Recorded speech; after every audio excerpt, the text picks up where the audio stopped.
नमस्कार, आप देख रहे हैं लोकवार्ता न्यूज। हमारी खबरें देखने के साथ ही हमारे चैनल को लाइक और सब्सक्राइब जरूर करें।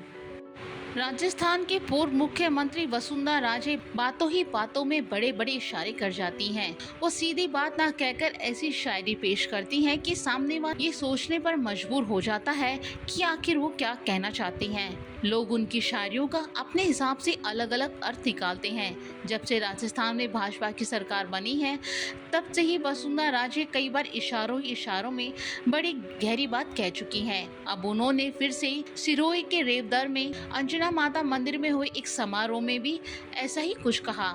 यहाँ समारोह में वसुंधरा राजे ने शायरा अंदाज में गहरी बात कह दी, जिससे राजनीतिक गलियारों में नई चर्चाएं शुरू गई हैं। दरअसल अंजनी माता मंदिर में हुए समारोह में वसुंधरा राजे मुख्य अतिथि के तौर पर मौजूद रही। लोकसभा सांसद लुम्बाराम चौधरी सहित कई गणमान्य नागरिक इस कार्यक्रम में मौजूद थे। इस दौरान राजे ने अपने संबोधन में कहा कि पिछले 25 साल के राजनीतिक जीवन में उन्होंने कई उतार चढ़ाव देखे, लेकिन जनता हमेशा उनके साथ ढाल बनकर रही, कभी उनके सम्मान में कमी नहीं होने दी। इस दौरान राजे ने एक शायरी भी कही। उन्होंने कहा कि गमों की आंच पर आंसू उबाल कर देखो, बनेंगे रंग किसी पर भी डाल कर देखो, तुम्हारे दिल की जुबान जरूर कम होगी, किसी के पाँव से कांटा निकाल कर तो देखो। आपको बता दें कि ये शायरी गाजियाबाद के मशहूर कवि कुंवर बेचैन की लिखी हुई है, जिसमें कवि कहना चाहते हैं कि हमें लोगों की मदद करते रहना चाहिए। खुद के गमों को भुलाकर अगर किसी दूसरे व्यक्ति की सेवा करते हैं तो सेवा करने वाले के दिल की चुभन अपने आप ही कम हो जाती है। वसुंधरा राजे ने एक धार्मिक कार्यक्रम में ये शायरी क्यों पढ़ी, इसे लोग चर्चाएं कर रहे हैं। लोगों का कहना है कि केंद्र और राज्य में भाजपा की सरकार होते हुए भी राजे के दिल में कोई चुभन है। क्या उनके गम का आंसू उबल रहे हैं? खुद के गम भुलाकर वो लोगों की सेवा कर रही हैं।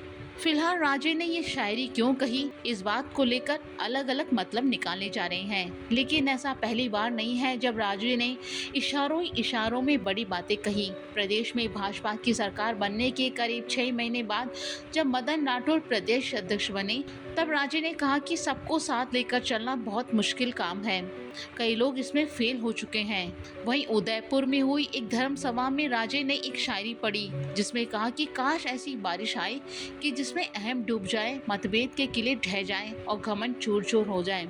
इसके अलावा सितंबर 2024 में ओम माथुर के राज्यपाल बनने के बाद हुए सम्मान समारोह में राजे ने कहा कि ऐसे बहुत से लोग हैं जिन्हें पीतल की लौंग मिल जाए तो वो अपने आप को सराफा समझने लगते हैं। इसके अलावा पिछले दिनों महाराणा प्रताप की जयंती के मौके पर वसुंधरा राजे ने कहा कि सांप से कितना ही प्रेम कर लो, वो अपने स्वभाव के अनुरूप कभी न कभी आपस जहर उगलेगा। इस तरह से राजे शायरी के जरिए अपनी मन की बात कह जाती हैं और लोग उनकी बातों का अलग अलग अर्थ निकालने लग जाते हैं।